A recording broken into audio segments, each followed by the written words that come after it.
Hey everyone, welcome back to another episode of A Bright Idea Podcast, a show where I sit down with entrepreneurs to discuss the aha moments that launched their businesses. If you're new here, I'm Amber Key, your host. Thank you for listening. If you're in a car or you're out running errands, A Bright Idea is also available on YouTube, so if you'd like to watch this conversation, please check the video version out online. Today's show is for all of the animal lovers out there. It's also for whoever has experienced self-doubt or put their dreams on the back burner because someone told you you couldn't do something. This episode really hit home for me, and I'm so grateful for the opportunity to have this guest on the show to share her story with us. Today, you will be hearing from Aisha White, a dog groomer and owner of the pet spa and boutique Haus Pups located in Towson, Maryland. Aisha hails from Baltimore, Maryland, and grew up surrounded by pets. Dreaming of becoming a vet one day, Iesha immersed herself in the pet world through doggy daycares, groom salons, and animal shelters, which led her to finding her calling in grooming. While she knew that she wanted to be a groomer since 2012, when she got her first job at Dogtopia, a doggy daycare and pet spa, it took 15 years of visualization, life lessons, and self-determination for Iesha to finally open her doors and become her own boss. Now, as the owner of Haus Pups, Iesha specializes in trendy cuts, including the teddy bear cuts and other customized services. In this episode, we discuss how pets saved Iesha's life as a kid growing up in homelessness, how life circumstances deterred her from her dreams, and how she found her strength and sense of self to discover her purpose. As always, don't forget to subscribe to the podcast and follow us on Instagram at A Bright Idea Podcast for behind-the-scenes content and updates. And if you're enjoying the show, please leave us a review. It really helps spread the word. Let's get into this episode.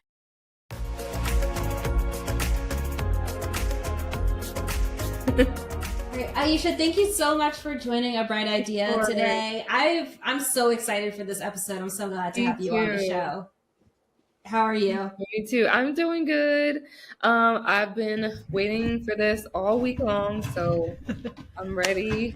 Yes. This is going to be great because for all of the dog lovers out there, and there's many of them, like I think that this is going to be a show that's inspiring just from your perspective and your journey, which we'll get into, but then also people that love their dogs, and there's growth right now in adoptions, but then also grooming. And so this is going to be cool for you and your business, and cool for everyone who's just an animal lover to hear a cool story. So yeah.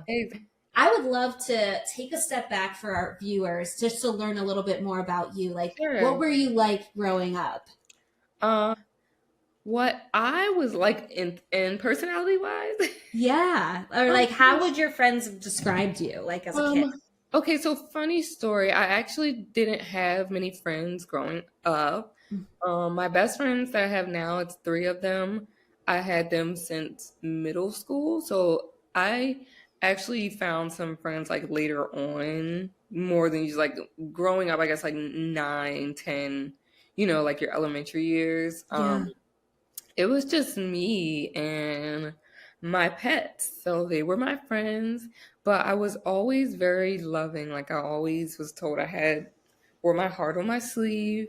And I really I was one of those kids that would like walk up to a homeless person, give them my sandwich. Like that was just my personality. But my friends now from middle school, they'd be like, she's caring, she's loving. They swear that I'm funny. I don't think I'm funny, but they swear that I'm funny. So I guess that would be how I was when I was younger. Yeah. But mostly it was just me and like my animals. So when you were growing up, like, did your family like adopt a bunch of animals, or did you how did you have all these animals, and like how were they sort of your friends? Yeah. So my mom, we lived in the inner city of Baltimore, and my mom used to live with my great aunt. They had like German Shepherds and stuff growing up. But once my mom got married the first time, we moved, and then she got a divorce. So it ended up being me, her, and my sister, and we were homeless a lot. So when we finally like were stable, she got remarried again. And for some reason, that's when like animals would literally follow us home. I'm not even kidding. Like one time at like 12 in the afternoon. It was a kitten at our front door, and I just brought it in. And my mother was like, "What is it?" She's always had a soft spot for animals, though, because she had a rabbit growing up. Oh my She's gosh. always had a soft spot. Her husband, not so much. They were like, "Get that out of here," you know. Yeah. Yeah. But she would let me keep them. It was the same with dogs. Like dogs would follow us home, and I'd be like, "Can we keep it?" And unfortunately, we didn't get to keep them for long, but we did have a good amount. We had like at least like I've had 20 pets at least in my entire life. Do you remember your first animal that you were able to keep, and like what was it about them that that you were like, I love animals? Yeah. So it's hard to remember some when I was like really younger, like in my elementary years, but outside of fifth grade was the furthest I have a terrible memory, but the furthest my memory goes back. Her name was Peaches, and she was an orange tabby that we would go and do stuff for free to just have fun because like I said, we didn't have any money. Yeah. We can't go buy food and stuff like that. So we would literally just go to like the park or the animal shelter just to look, because she knew we liked animals. And there was this orange tabby that I loved so much. And my mother was like, we don't have the money for it. I was like, but I would take care of her. And it was Barks at the time. I think it was Barks. I can't even tell you, to be honest, if that was a name. Whatever it was, I remember it was a animal shelter in the city, but the guy like overheard my mom, and then some way somehow I really wouldn't be able to tell you how he got the cat, but the cat wound up coming home with us, Oh my and I gosh. named her Peaches, and she was my world. She would sleep at like the top of my head, Oh and my my mother would god. come over and like, get that cat away from your head while you're sleeping. I'm like, no. Mm-mm. So she was the one that my memory goes back furthest. That makes me so happy because I have an orange tabby named Basil. And Oh, yeah, Basil. I have an orange tabby named Basil, and we used to, unfortunately, rest in peace. I had another Mm. cat. His name was Parsley, and they were Oh my from the same God. litter. They were from Oh, the same litter. And I remember like you talking about going to the shelter just brings back memories of like, yeah, you're just going to look. And then all of a exactly. sudden you see this animal just staring at you, and it's something you can't, it's almost like you can't put words into it. You just like have a feeling and you Yes, have to bring them right. home. It's So like your soulmate. And yes, I love that. Wait, so was Peaches like a typical orange tabby? Because my orange tabby is not like usual ones. Like I hear like crazy stories. Mine Mhm. is like super chill, like in Yeah, the corner. absolutely. She was when I hear stories of Orange Tabby, she was not like that. She had her crazy moments. She would like randomly like zip across the floor back and forth, but she was the most loving cat ever. Because we had one a little after her when we moved, and her name was Jasmine, and she was not nice. She Mm. made my sister like scared of cats because she used to scratch my little sister all the time in her sleep. Like she was not a nice cat, but Peaches was literally like a dog in a cat's body. Yeah, you have to earn their trust for sure. Exactly. I want to get into, if you're okay with talking about this. Yeah. You'd mentioned moving around a lot growing Mhm. up. You also mentioned homelessness. I wanted to talk to you just about that experience, Yeah. and were these animals able to come with you when you would move from place to place growing? Um, so we actually did not get to take them, which is why we had so many. And I guess nowadays it would be if my family was like featured on TikTok or something back then, they would think we were the worst people in the world. Like my family was the worst people because we Mm, couldn't keep them. And in Baltimore City back then, like the way pets are now, like your children back then, pets were pets, you mm, know. So we couldn't keep them, but my mom made sure she always rehomed them to a good home or at least taking them back to like the shelter. She's never like dropped one off on the street or something like that. yeah. So that it was all I felt like that also added to the heartbreak that I already had from like situations that was happening of why we were homeless. Mm, Even as a child, not really understanding what's going on around me. And unfortunately I had, like molestation situations and stuff like that. And I always felt like the animals were there for me. So it yeah. it kind of like added on to the heartbreak and separation anxiety that I have now when we kept having to get rid of our animals. Yeah. So No, we couldn't take them, but I wish we could. I wish there were like homeless shelters that would let people bring their pets. Yeah, it's funny. I mean, it's not funny at all. But when I know what you you're, mean. you when you're walking down the street and you see a homeless person outside, Mhm. a lot of times they Yeah, have their animals with them, and some people look at that and they're like, "How is this animal like surviving on the street?" But it's not absolutely. that. It for me when I see it, it's a sense of comfort. Like it's Yeah. like you're on the street, this is your last resort, you're really just trying to Mhm. survive and eat, and this animal is keeping you sane. Yeah. And so I was curious like what your experience was like Yeah. in during homelessness, and Yeah. if yeah. And that's always why like places give have like animals sometimes will come to um like what do you call it, jail, I don't want to say jail, but like prison facilities Yeah. and nursing homes, because after a while like people go crazy. We're Mhm. not meant to be alone, and we go crazy when we have like no companion, but animals have that sense of like, I'm just going to be here for you. I'm not going to ask about what you've been through. I'm not going to ask why you're here. I'm not going to ask why you're in the situation you're in. I'm Yeah. just going to be here. And like, to me, I can understand when I see a homeless person with an animal, because they love on them. Yeah. But you got to think like, imagine if you took the animal away, though, that would hurt the animal just as much as the person. So it's not really Absolutely. doing the animal justice, just because they're living on the street. Absolutely.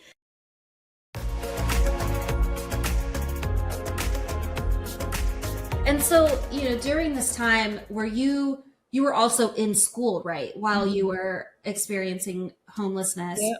Yep. Uh, and if you could think about what you even wanted to be when you grew up, like what was it? Yeah. So it started out, well, it always started with like veterinary. I feel like all kids want to be a veterinarian. My Yeah. daughter wants to be a vet. She's 7. So I do want to be a vet. And then it shifted to like, I wanted to be in fashion because I love fashion. Yeah. And then I went back to wanting to be a zoologist. I love that. So animals were always like on my mind, because I was like 9 years old going to the library when I had nothing, nothing to do. Summer, I'm gonna go to the library. I will read like animal books, dog books, cat books, you name it. Yeah. Um, and so I feel like it always been like animal center outside of when I wanted to be in fashion. Mm. So being a groomer now, grooming was never like as a child, like, oh, I want to be a groomer. Yeah. I didn't even know that existed, to be honest. When you were in high school and everyone is like doing their SATs and trying to figure out what schools they're going to, some people take college visits, some people Yeah. have a school counselor that's like guiding them through and like where to apply. So Yeah. you wanted to be a veterinarian, and you had this shift in wanting to go into fashion. Yeah. Did you have anyone helping you get into school, or like what did you know that you were going to, or what Yeah. did you end up studying, I guess? Yeah. So I didn't get to go to school at all. It's one of my biggest regrets. I didn't get to go to college. I would have liked to experience like that college, experience. Mhm. Honestly, if I can do like a HBCU or something like that, that'd be awesome. But straight out, when I first got to high school, I did go back to zoology, the zoologist mentality, because that was from like middle school. I wanted to do zoology, but I did want to do zoology, but I was told it was too expensive. We wouldn't be able to afford it. Find something a little more reasonable. So then I was like, well, I looked at fashion schools, which I was already sketching in the meantime.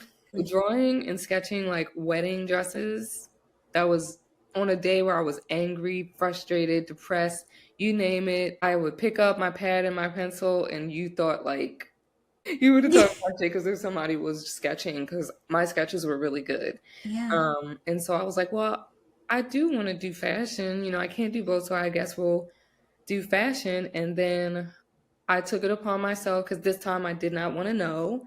Mm. So I knew I was one that always like made presentations. Like when I asked for my first phone, I made my mom like a booklet of why I should have a phone. When I asked for the cat, I made a booklet of like why I should have a pet. Oh, so you were like a negotiator, like Yeah. off rip. Like, yeah. Marketing, always. Like, and it would be on like purple construct. You know when those books came with the color construction Oh paper? yeah. Like yeah, I was the same. I was like, if there was anything I wanted, it was like a full PowerPoint presentation. Exactly. I don't know how to teach my daughter to do that. Like they just act stuff now. For me, I always presented with something. So I wanted to come with receipts before coming to her to say no. Mm. So I had like 150 designs, and I went to Fashion Institute of Technology. I took the nearest Greyhound. My mother said go outside and play. I didn't have any friends, so I went out because at the time my friends, were now all over the place, so I'm nowhere near them.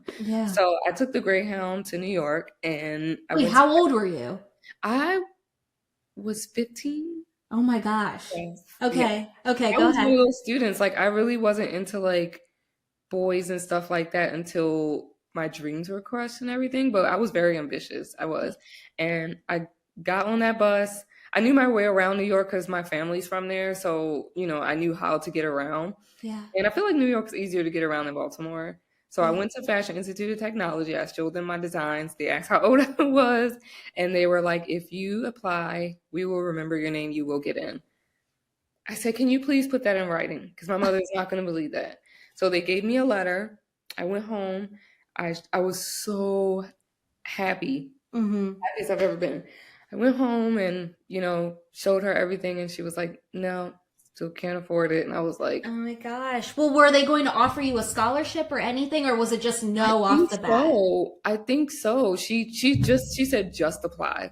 And Mm. the lady kept saying that. That's one thing I do remember.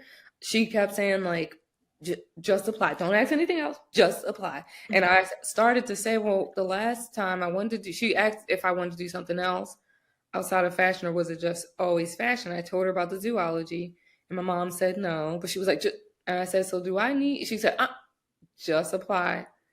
And I remember that like yesterday. She was like, just apply. So I was like, all I have to do is just get her to let me apply. Mm. But she said no. So it was like that went down. And when I get heartbroken, I just throw away everything. I used to. I can say used to.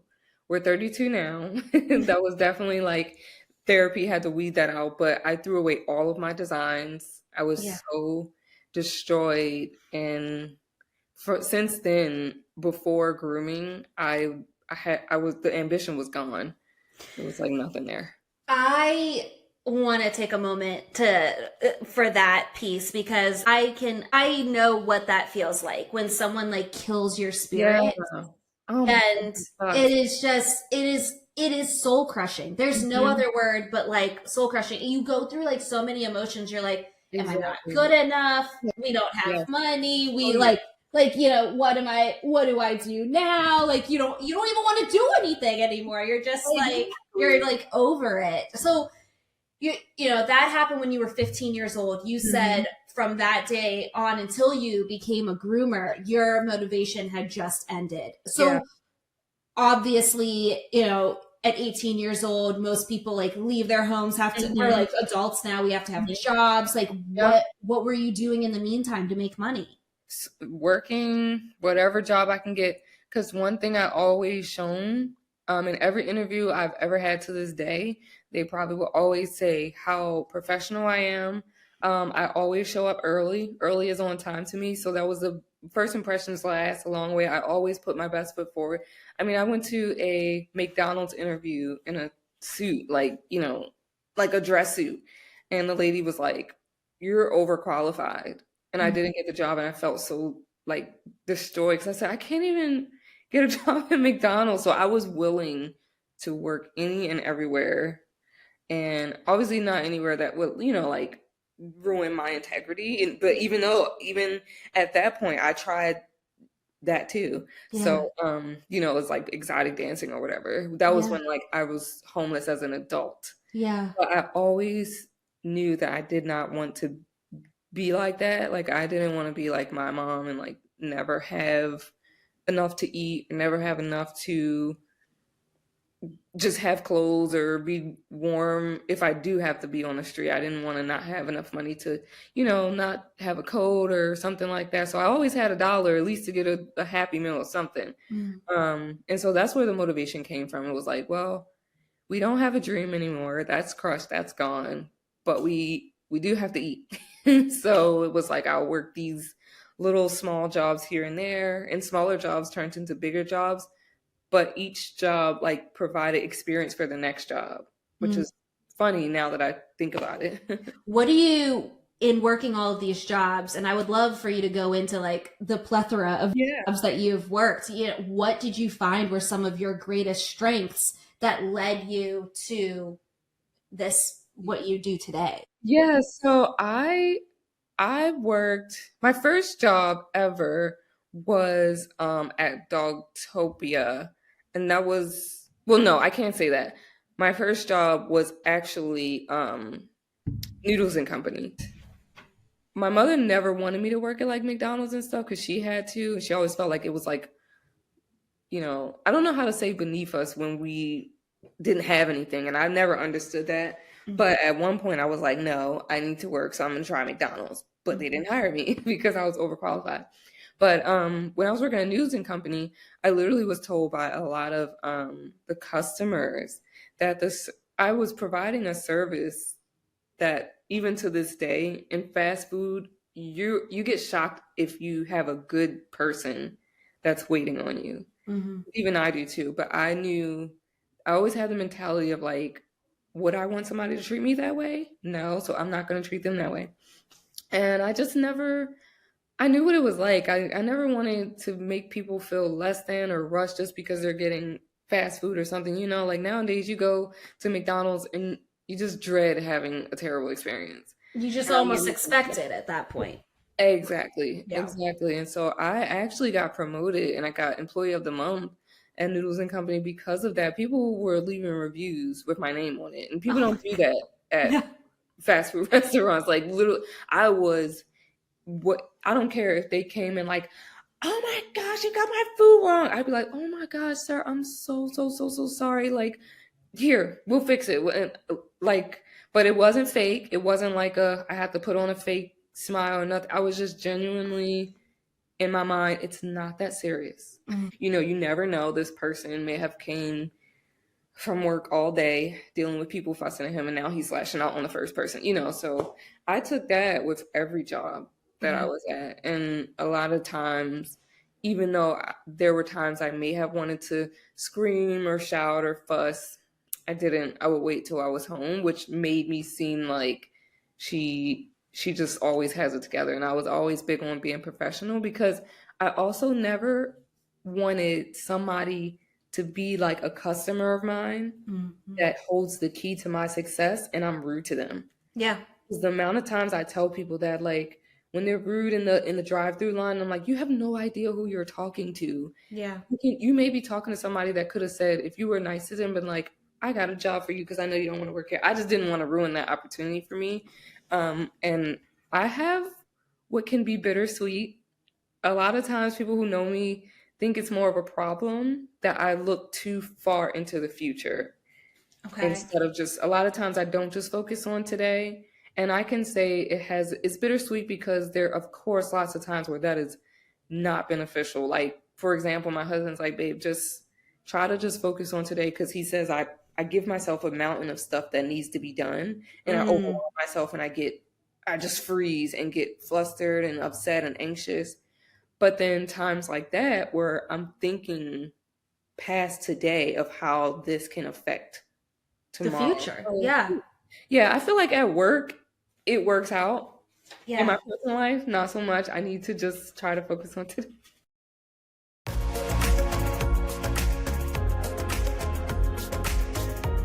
All right, guys, can I get a little personal with you real quick? A few months ago, I turned 30 years old, the big 3-0. My whole life, I've loved birthdays. I love big parties and new memories with friends and family and opportunities. I never really thought about the number or what the next year could look like until this year, when something about turning 30 stopped me in my tracks, and I decided it was time to get a little serious. I started to reevaluate a lot of things in my life. What I wanted to do with my time, what I wanted to achieve in my personal life, what kind of woman I wanted to become. And I thought to myself, one of the first things I need to do is get my money right. Gratefully, I grew up in a household where we had conversations about money around the dinner table. Discussions about the stock market, debt, 401k, financial independence. No topic was off limits. I thought I was in a good place managing my own money until I started planning my future, and I had no clue where to begin. This made me turn to a financial advisor. Working with a financial advisor has been an enlightening journey that has brought me incredible value in more ways than I initially anticipated. Having a dedicated advisor taught me a discipline around finances that I hadn't experienced before, challenging me to prioritize my goals and align my spending with what truly matters. I've also come to better appreciate the worth of my time, realizing that how I spend both my time and my money directly impacts my long-term success. One of the most empowering aspects of working with a financial advisor has been learning strategies and techniques to make my money work for me. These are concepts that we just don't learn in school. From tax optimization to investment strategies and retirement planning, I've gained insights that I could have never developed on my own. Having someone guide me through complex financial decisions has been far more beneficial than trying to handle everything myself. With a financial advisor's expertise, I've been able to approach financial independence with clarity and confidence, knowing that I have a trusted partner who understands my aspirations and can help me make informed choices. Chosen Advisory Group caters to the ambitious, the established mid-career professionals, and those on the cusp of retirement who recognize the dedication required to attain financial independence.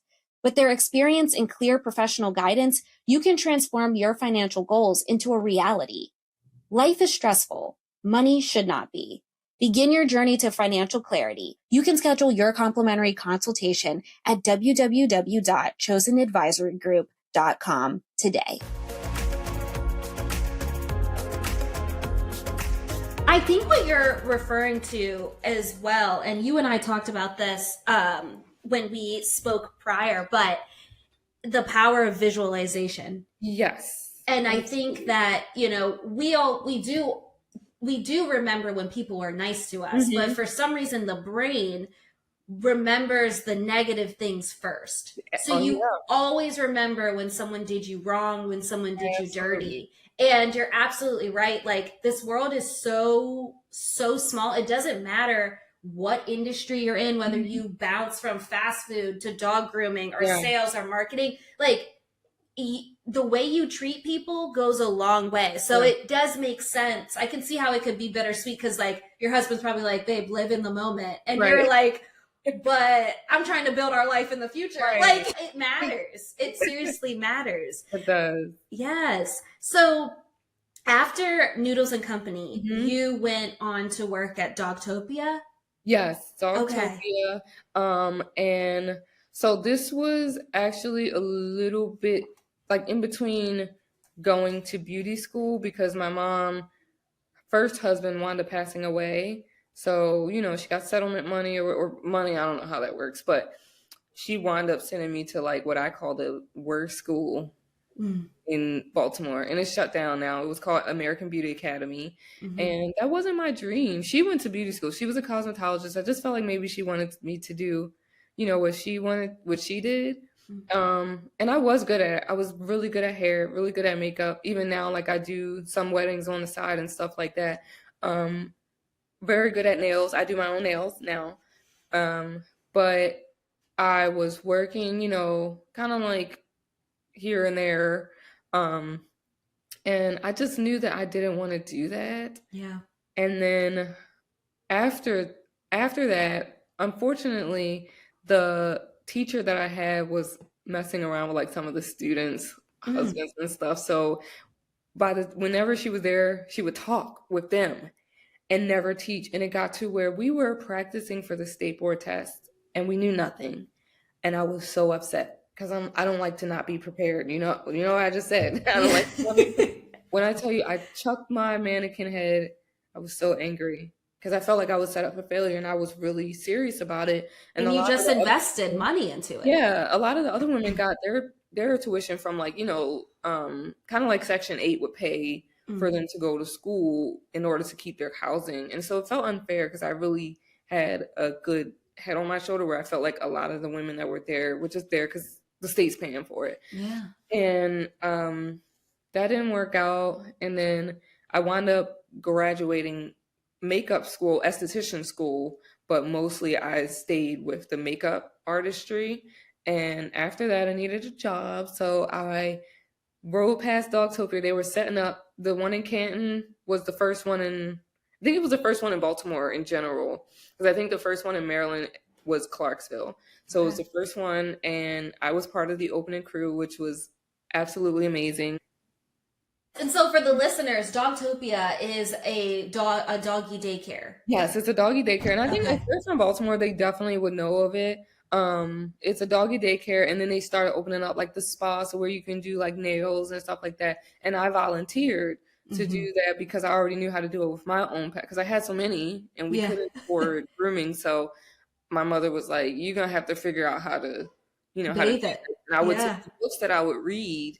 All I did was like remember what the book said, and so it took me one time to make my dog bleed, and I was like, never again. So I know how to do it without it. Granted, it's an actual thing that can happen, but not drastically. If you know what you're doing. So I naturally started doing that at Dogtopia.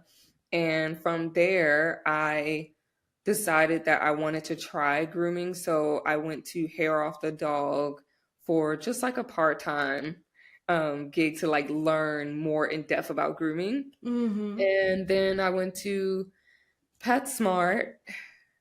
Actually, no, there's a big jump from PetSmart. So here's where the gaps comes from the dog world. After Hair Off the Dog, I actually got a job at About Faces doing makeup. And this is when I'll say my life was like, the issues that I was having was no longer my mother or my past, or how I grew up. It was my fault because my insecurities got in the way, and I was really good at makeup, and I knew that was the time when everyone started to be on YouTube, but it wasn't a lot. So all of the influencers you see now on YouTube, like was like back in the early 2000s. Yeah. Doing makeup, I literally was like right there. But I felt like it was the Lord like telling me like, just post, just do your makeup, just post.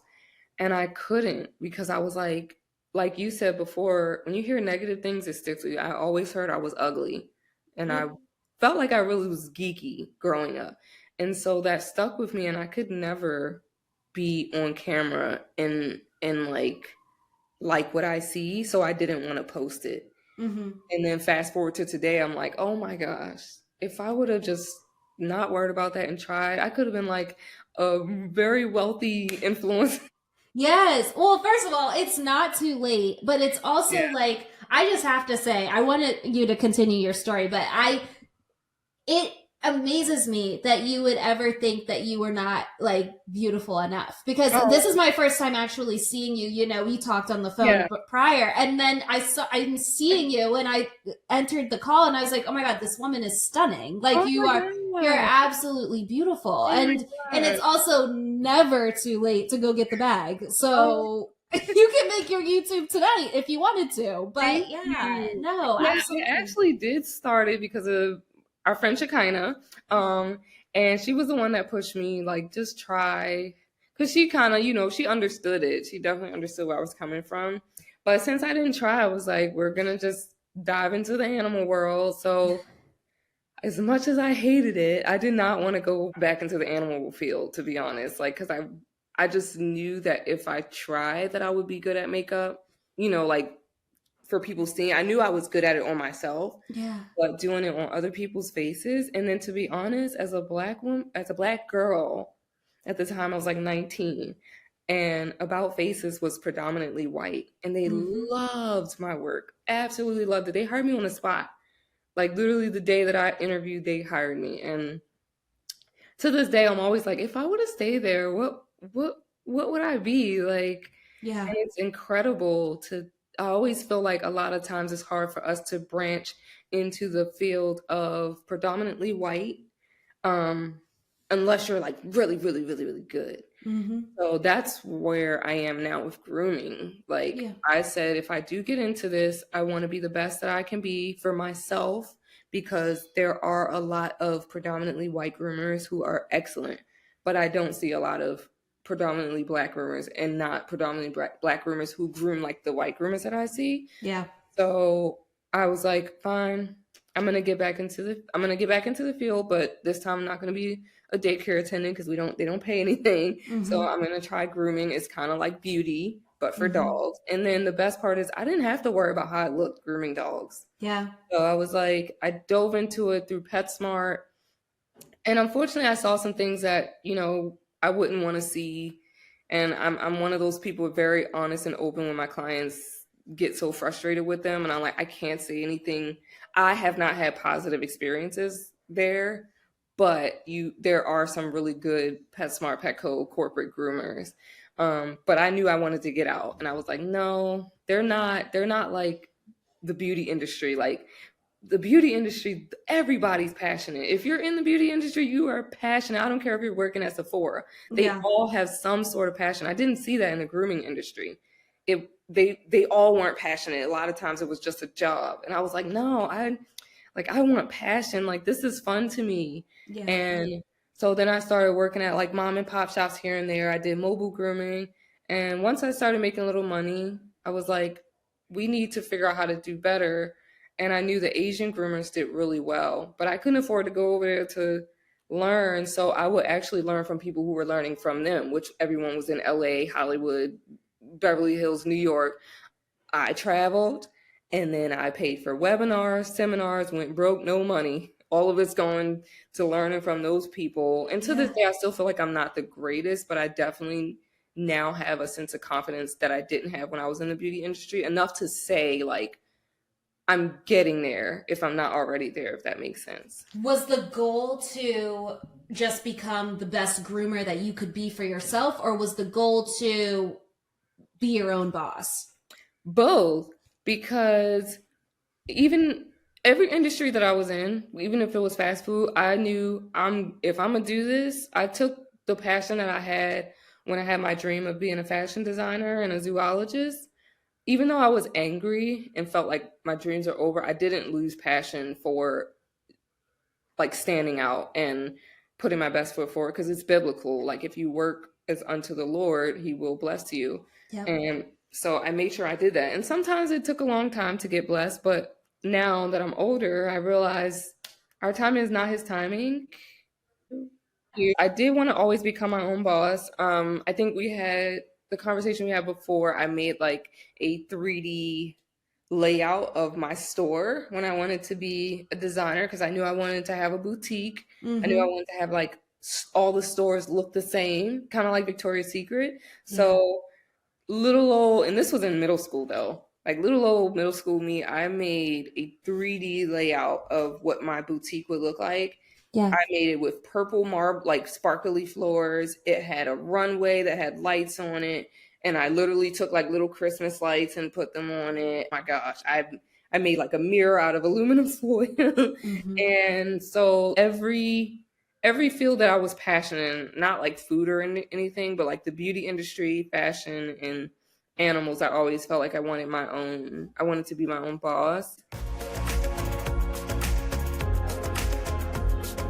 There's such a common theme. We talked about, visualization. We talked about, you touched a little bit on, being in the beauty world and not seeing yourself represented in beauty. And so for you, that meant like, oh, I'm not pretty enough, or like, I can't do these things. And it's such, and then also hearing just your hustle and like your drive and where you see yourself going in the future. Like I can just tell from talking to you for 30 minutes now that you are a built entrepreneur, because I think as an entrepreneur, like we have this thing where like, if we don't see ourselves somewhere, or if we don't like something, or we're not going to sit around and complain and like not be passionate about it. Right. We're gonna go change it. We're gonna make things how we want to make it. Be the change you want to see. For sure. Seriously. And so from there, like, you creating, which I also love, the journaling and the books that you have of like all of the styles that you want Yeah. and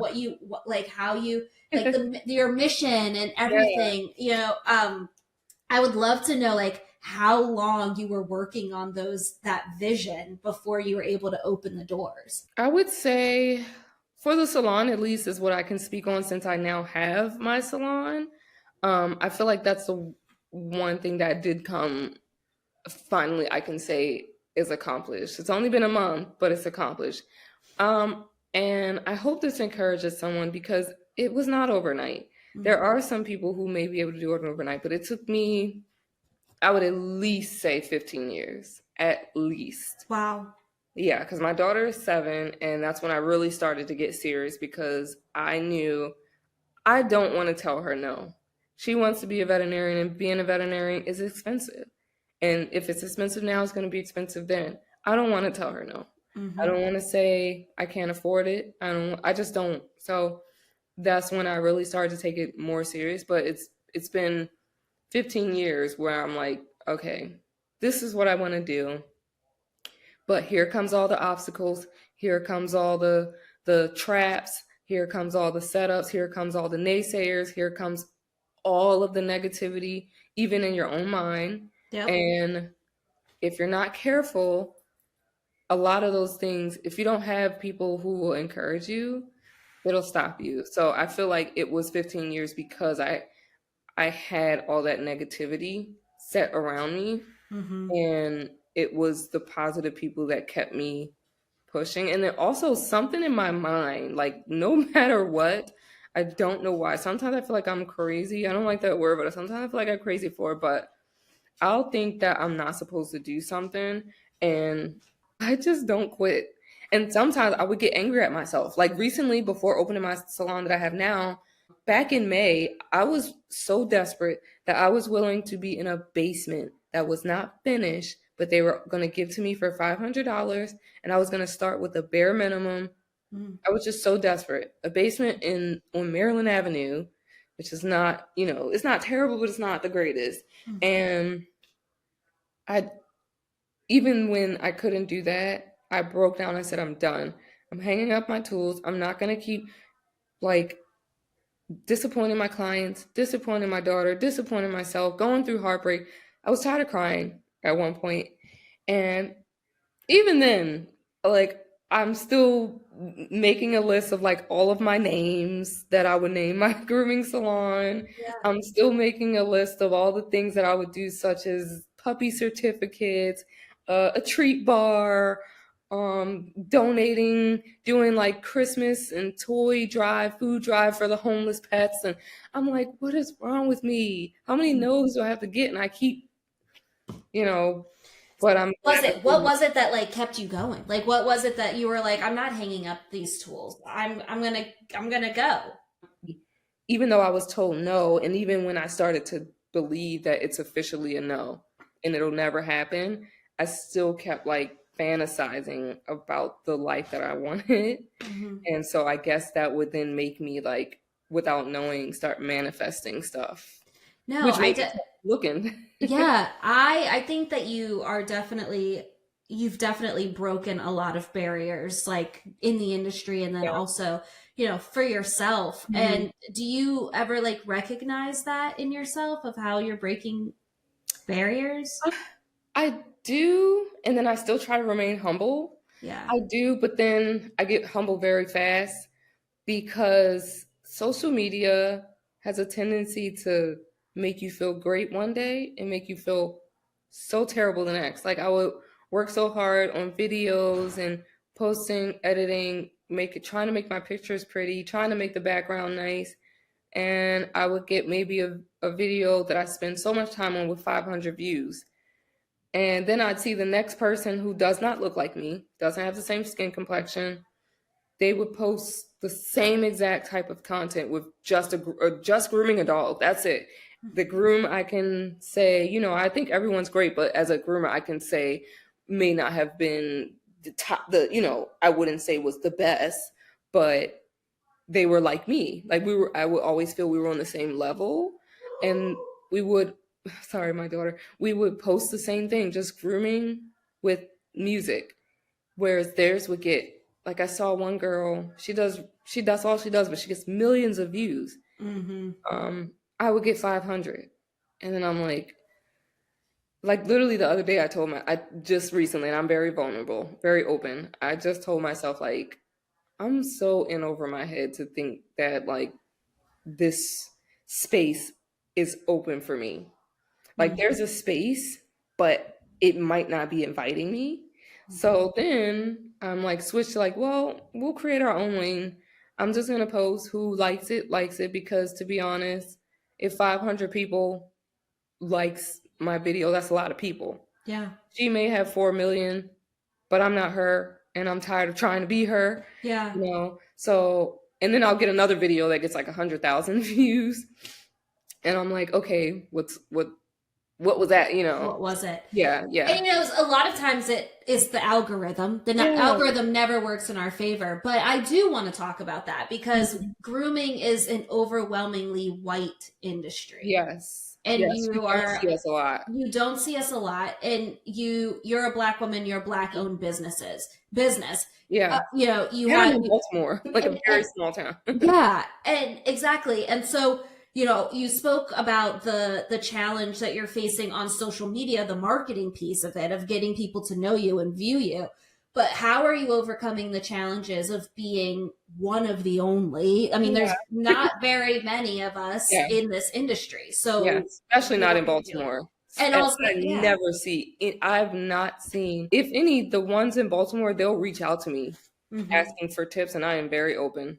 I've paid enough money to people. I'm not going to charge for education because I feel like my work speaks for itself. The people that want to come to me, they'll come to me. So I never fear, oh, well, if I just give her this information for free, she's going to take she's going to be competition. So what? There's enough to go around. So I do not charge for information. They know my inbox is open. It may take me a couple of days to respond, but it's open. You can ask me, and I'll, like, one girl sent me a message on TikTok, like, hi, and she said, like, I don't see a lot of groomers that look like us, but I see that you are kind of getting to where some of the white ones are. Not so much, because even on TikTok, I have 27,000, where a lot of them have 4 million, 2 million, 1 million, 400,000 followers. And I told her, she asked, like, how can she get started? I opened the book. Whereas I know I've done that. And like, there was a girl that I asked for doing house calls when I started to do house calls before my business. I didn't need to know how to groom. I just need to know, like, where'd you get your equipment?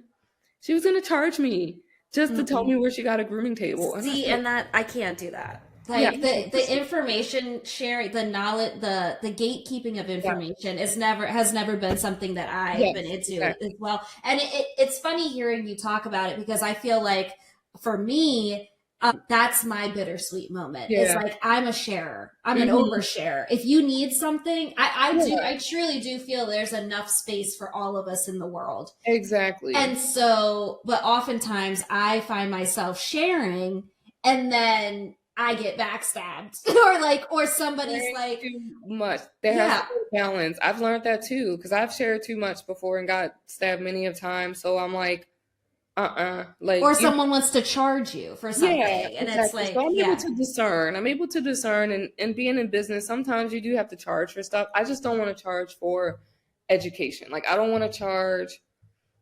If somebody wanted to come and do a one-on-one with me for grooming, that's a different story. But I don't want to charge if they ask, like, how did you get started? I'm not going to say, oh, go buy my book on how I got started. It's not. No, I don't want to do that. And I don't feel like I'm in a field to do that. Like, I feel like media is very tight, and like hard to get into. So probably I can see why people, would do ebooks and stuff like that, like acting or something. Right. But for grooming a dog, there's a shortage anyway. There's a lot of dogs and not enough groomers. So here, but I'm not going to let social media change me. Sometimes I wish it would go away, sometimes not, because it does work sometimes. I get a lot of my clients from there, but it also has a tendency, and I see a lot of other groomers posting the same thing, to not even just groomers, people everywhere. It has a tendency to make you question yourself and add to the depression and the lack of self-esteem that you have. I want to transition though into House Pups. Am I pronouncing it right? Yeah, absolutely. Yes, and I want to talk first about if you can tell us more about House Pups, pet spa and boutique, and what services you offer, and if you have any specialties. Yeah, absolutely. So, House Pups is a pet spa and boutique, like you said. And somebody just asked me how I got the name. So, I always wanted pets to feel like they're at home. I've been in this industry long enough. I feel I've seen lots of things I would take away, lots of things I wouldn't take away, kind of like with my child. Like, I see what I would do, what I wouldn't do. And all those years of just fantasizing, having a book of like stuff I would do, wouldn't do, even down to like the crates, those big cages that vets and a lot of groomers have. The pets aren't familiar with them, so they get very scared. So I knew even with the crates, I wanted to get what they have at home. So I have the crates that they have at home. I just stack them if they need to go in a crate. And they go in very willingly because that's what parents would buy at home. I wanted them to feel at home. I wanted them to feel relaxed. I was tired at one point of just constantly doing dogs that I couldn't finish. And it's because I had to try to understand them. At one point I stopped. I was getting more frustrated and I was like, I don't want to do this anymore. They're all like not behaving. They're not trained. Like, and I had to shift to think like, how are they feeling? Yeah. You know, and I was like, they're uncomfortable. When dogs approach me on the street, they love me. And then they get on the grooming table and they're like, I hate this lady. So I got tired of that. And I was like, and this was a few years back, but I started to shift my mentality with them. I literally, lied to you not, would get a dog on my table and I would put my hands on them and say, you're gonna be fine. Sometimes I would pray over them. When they started really freaking out, I would pray because you're not understanding me and I'm not understanding you. But I'm not going to hurt you. You don't want to hurt me. You don't want to, but you're scared. And so I started to understand that they're uncomfortable. They're so comfortable at home. And I knew that when I had a salon, I didn't like that most of the time we'll pick them up, put them in a cage. And I tell every client this, every new client, I tell them this story. I said, I don't like that because that's what creates negative memories for them. Yeah. It just causes a disconnect. And I lie to you not, I have some dogs who will come in at first really scared. I let them run around for a good maybe like 10 to 15 minutes, especially if I'm finishing another dog before them. I'll let them run around. Every dog gets one chance to run free. And because I do that, it's easing them in and it creates positive memories. So literally those same dogs now will just run right through the door and not even worry about their parents. I think that's so important to mention too, because I grew up with a dog. His name was Sunny, R.I.P. Sunny, cute boy. And he was a soft coat Wheaten Terrier. So if people don't know what that is, it's a hypoallergenic dog. And my sister had allergies growing up. So my parents got this dog not knowing that it was like a very high maintenance dog, meaning you had to brush it every day. And I always make the joke that like had an afro, but like if you know anything about Wheaten Terriers, they have like very straight coated beards. Like we didn't have time. Like Sunny was matted. So we would take Sunny down the street to what was called the Golden Bone, which was a kennel, but they also had grooming services. And the moment we didn't even get through the door, but we would be in the parking lot and Sunny's claws would be in the seat. Like he did not want to go. And we would like be dragging him in. We'd be like, Sunny, like we need to get you groomed. And he absolutely hated it. He was traumatized. And I believe to this day that it was probably a worker who, like you said, threw him in a cage or didn't make him feel comfortable. And so I love that is something that you're focusing on because, you know, just like us as human beings, when we have traumatizing experiences, like we don't want to go. But we also have the, like, we can control like whether we want to do or not do things. Dogs we can understand, like we have to go to the dentist. Yes. We don't like it. And I told my clients, I use the example, like imagine you go, everyone hates the dentist, everyone. Mhm. But imagine you go to a dentist, you already don't like the service, but you have to get it done. I don't care what anybody says, you have to, or you are really going to be unhealthy and eventually it's going to cause severe problems down the line. So you have to go. Yeah. And imagine you go somewhere to the dentist that you already don't like and you sit in somebody's chair. They don't say hi. They don't interact with you. They don't ask how your day's going. They don't try to relax you. They just jump right in. Mm.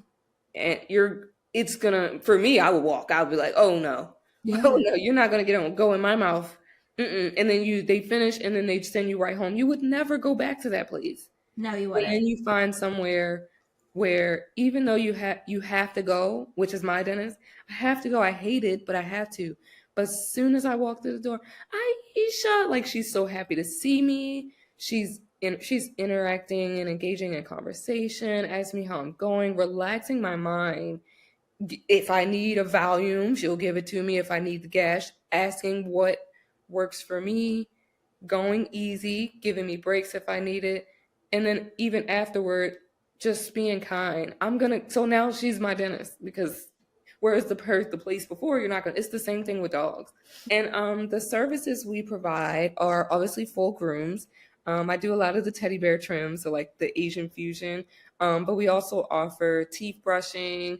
Of course, a bath comes with every package. Some people think not, so some of my clients will go online, book a bath, and then book a haircut. Yeah. And it is like $300. I'm like, no, honey. I don't penny pinch. Like the bath is included. I use very, very, very high quality shampoo. It's from Korea. And it's amazing. It is absolutely like chef's kiss.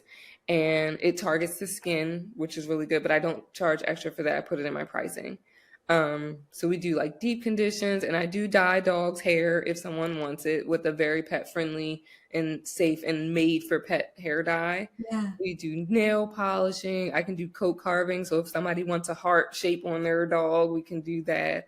I provide us experience. Like I want them, like when mommy's going to the spa day, because a lot of people will drop their dogs off when they're getting a spa. Yeah. I want them to get a spa day, you know? No, that's so important. And when I was doing research before meeting with you today, I was looking at just the dog grooming industry in general and how significantly it has increased in the last few years. Yeah. And for the listeners, like the global pet grooming market was valued at $10 billion in 2023 and is expected to grow by 7% between 2024 and 2030. And so I think part of it has to do with like the growth in ownership. Like a lot of people are like pet owners, I think, due to the pandemic and the isolation, more people are getting pets. And then also not everyone wants to have children. And so dogs are often their alternative. But do you find that with this growth and demand for grooming services that grooming services have become more specialized? Like you mentioned the special cuts or I see dogs with their toes painted, or what are you seeing in the industry of like with all of this demand how services have become more specialized? So I would say globally, and what you see on Instagram most of the time are those fancier, more specialized grooms. I don't see that a lot in Maryland or Baltimore at least. And that's what sets you apart. The difference between the pet parent can shave their dog at home. I do get a lot of clients who will come to me and tell me the horror story that their dog went to a groomer and they just get shaved down. And that's understandable if they're mad at it. I'm never one that's going to be like the groomer shouldn't have done that. No, I'm a groomer and I'm going to be on the groomer side to say if the dog is mad at it, it has to get shaved. But I also have seen with my own eyes, like sometimes, like I said, there are some people who just, it's a job for them and they don't, like one lady came to me and said she liked the groomer her dog goes to. It's just, they don't give her dog a personality. Like they just groom the dog. You know? It's nothing fun and exciting, and they're not making like kind of like beauty where you're doing a transformation. And so with me, and I like to believe that I'm actually fairly low for myself, but I do feel I'm worth more than my prices because I provide an experience. Like, not only do you get great customer service, check off the box, for the client and the dog, check off the box. The pet is I made sure everybody is safe. I use the best quality shampoos, check off the box. But then on top of that, aside from just grooming your dog, which you can take clippers and do at home, I'm doing something that you can't do at home. You have to try to have some type of artistic or artistry to you. I don't even know how to word it, but like, yeah, I wanted to be more of a dog groomer, but an artist. So I look at the dog first. I step away and I'm like, how are we gonna highlight or fix something of yours? So I got a dog the other day who her leg looks like it's bent, so it's like this. I groomed it to make it look like it was straight. Her parents were like, how the heck? oh So wow. I'm paying attention. That same lady that said she felt like her groomer didn't give the dog personality, she was blown away when she picked up her dog. She was blown away. I also feel like being a dog groomer is not just being a dog groomer. I think it's bigger than, you know, the special haircuts and you know, painting the dog or whatever. Yeah. But I think like as a groomer, you're also probably seeing like it's bigger than the aesthetics, and sometimes it's like the health of the dog. Like, do you ever see dogs that you might be detecting like this dog might have an ear infection or like skin irritation or something that the owner may not see at the moment, but can take them to the vet afterwards because you've seen it while you were grooming? Yeah, and honestly, that's why being the way that I am on social media and proving that I love to do the fancy stuff, that helps me to earn trust of my clients. Because then when I do tell them, oh, he has to get shaved today, he's really mad and it's not safe, it's not comfortable, or he has an ear infection, so we're going to have to take, you know, the hair, or he has to go to the vet or something like that, or we'll have to take his ears short because they're mad, or I got to cut the hair out of his mouth because there's just gunk all in, it's just not healthy. They're like, when I tell you, they'll be like, do what you want. They trust me enough to where, because I always say safety first. And I'm going to do what's best for the dog. I do not tolerate people who are going to fuss because I have to shave their dog down, because I'm like, I have full proof that I love to do the fun stuff. But at the end of the day, I am a groomer and I got to do what's best. If it has to get shaved, its hair, it'll grow back. So I'm always big on like the health and the safety of the pet, because like you said, a lot of people don't want children, but I also find it heavier when a lot of people can't have them. And then it's never just a dog. Like, I feel like back in the day, like when I was telling you when I was homeless and we couldn't take our pets, back then it was just a dog. We live in a society now there's no such thing. These dogs are their family members. And when I talk to people who the dog is the only thing left they have of their dead spouse, the dog is the only thing that they can have that's been with them through everything, such as me, even like abuse. The dog protected them. The dog saved them when they were younger, you know, or the dog is their child because they can't have children. I think of that when I'm grooming a dog or when I take on a client. Even if the client is frustrating, I just think of all this. That may never be the case, but all that stuff goes through my mind so that I can provide the best service for the client and the dog. I'm so excited for you and so excited for this salon and to see all of your visions come to fruition. Want to know, you know, you opened your doors in September, right? And I would love to know, like, if there's something that you could say to your younger self, like looking back, like what would you say to her now? Biggest thing is consistency. Don't give up. And just because somebody says no, a person's no is not God's no. And I know everybody, you know, may not believe in God, and that's perfectly understandable, but that's my story. I feel he's been there to protect me through a lot of things that should have, could have, and would have killed me. And I've even tried. And I don't know if you can post that part, but I've tried and it didn't work. And now I'm able to understand why my younger self, oh my gosh, like now that I'm talking to you, I was feeling so terrible this morning. And yesterday I cried to my husband because I said, right now it's a new business, and new businesses, they do what? They have to grow. It's not going to be as busy as we think. So my husband is kind of like carrying all the finances right now, but I still want to, him carrying everything was a lot to me. And I kind of felt guilty for opening a salon. I was like, I opened a business, and right now we're not financially set, and I just feel so guilty. And he was like patting me on the back, like giving me just encouragement to say, like, babe, I knew I was getting into this. Like, Yeah. I got it. You're fine. And it's funny that you say that now. I don't remind myself those questions. And because of you, now I'm going to remind myself, like, just even though you're frustrated today, and he said that yesterday too. He was like, 18-year-old, even though you've been through a lot and you feel like you haven't, because I said 15 years, I feel like I haven't gotten anywhere. 15 years, I've been working for 15 years and I should at least have some more money in my account than I do. He said, yeah, but 32-year-old you has more experience than 18-year-old you. Mm-hmm. And that made so much sense. And now that you say that, I'm like, I'm going to start saying this to myself, like, younger me, we've been through more than a lot of adults have been in their entire lifespan. And younger me should be proud. And I would tell younger me it's going to be okay. Because my thing is, it was so much going on that I always tried to drive my own vehicle.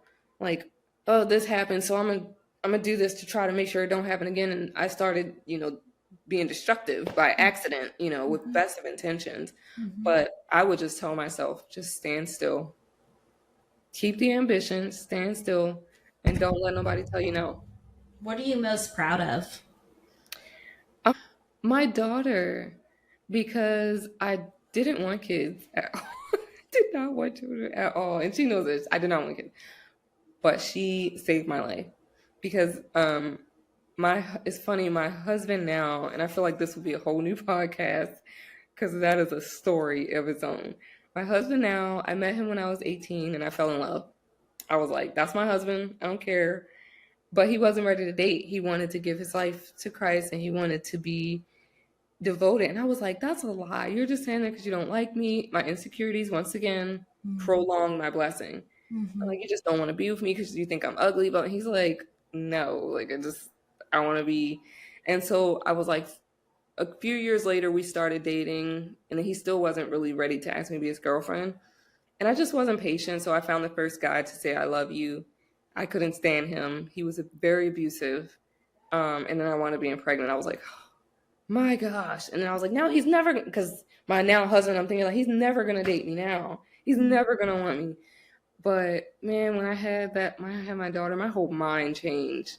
I was like, okay, before we're now just willy-nilly going through life because our dreams were crushed. Now we have another purpose. Like my dreams before were my purpose of being good in school, not worrying about boys, not hanging with friends. Now my daughter was that second purpose, like that second thing that gave me a reason to push myself more. And I feel like I wouldn't even have my salon. I wouldn't have pushed myself to do anything without her. So I'm very proud of my baby because she wants to be a groomer and a veterinarian.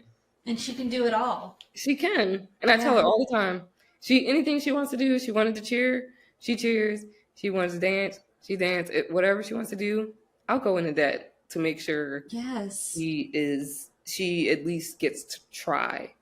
And that's the best thing. Even with my salon, I always tell myself, like, even if it doesn't last, I got to try. And that's all I can say, like, thank you, Lord, for, because 18-year-old me, I was supposed to be dead and gone. Yeah. So 18-year-old me would just be, wow. If I saw like a crystal ball of today at 18 when I had to go to Shepherd Pratt, unfortunately, I would have been like, what? Yeah. Like, so why am I here? Yeah. That's so beautiful. And I think that, it's so honest of you to mention that if the business doesn't work out, you can at least say you did it. And I think that that's what people have to understand. It's not about like finding your happiness and like what you're going to do for the rest of your life. It's about seeing something that you want to do and doing it. And if it doesn't work out, you did it. And like, and that's the beauty of it. And I also love the story that you told about your daughter and not at first not wanting to have kids. And then, you ended up having a child with someone that you weren't happy in a relationship with. But I always find that the things that were supposed to kill us are like the things that the worst parts of our life bring out like the most beautiful, the best things. Yeah. Before I let you go, I want people to know more about you and how to find you. I want to get you some new clients. So how can people find out about? Yeah, so they can either find me on Instagram or TikTok. I have more like engagement on TikTok. My name is Iesha the Dog Groomer, or they can follow just Haus Pups Baltimore on Instagram. We're on Facebook as well. Most of my stuff comes from like Iesha the Dog Groomer pages. That's where the bulk of my followers are. And YouTube as well. But mostly if you Google Haus Pups, it'll pop up. Because I'm very strategic, so I looked up to make sure nobody else had my name spelled the way it is at least. So they can Google it, Instagram, TikTok, Facebook. Love that. And before I let you go, I want to play a rapid fire game with you. You told us so much about you, but I feel like we need to learn just a little bit more. So here we go. Yeah. What's a song that represents your life right now? Life? Let's see. I guess I would say Thank You Next. Okay. Right, Ariana Grande. Love her. She's one of my favorite artists too. Literally, I love her. She's great. What is your favorite quote to live by? Treat others the way you want to be treated. That's kind of biblical too. And also be the change you want to see. Love it. Do you have a favorite dog breed? Of course. Most people think it's a Bichon. Shocker. It's my first ever is a golden retriever. I absolutely love Goldens, but then I'm obsessed with the Great Dane. I love big dogs. Ooh. I really love big dogs. I love Great Danes. I love Bichons. I really do. And I would like to have an Irish Wolfhound. Oh. So I can't choose. Yes, I love the Great Dane too because they're gentle giants. Oh my gosh, they're so big. Yeah. I can't. I love them. I want like 8 of them. Yes, I would love a big Scooby-Doo dog too. Me too. What's something most people wouldn't know about grooming? That it's dirty. Like we have a lot that we have to deal with that people don't see. Mm-hmm. And I'll see people kind of like bashing groomers, not understanding like we have to do the whole body. Your hairstylist, your nail tech, they're specific to one thing. We have to do the hairs, we have to do the nails, we have to do the anal glands, we have to you do have to shave the testicles sometimes, we have to shave the penis, we have to shave the vulva, we have to shave the bottom of their paw pads, we have to clean up poop, we have to clean up pee. I saw one girl get poop in her mouth by accident. It happened. God. It's disgusting. But they don't understand that there's a lot that goes on with pets, and I feel groomers should definitely get more cred than they do.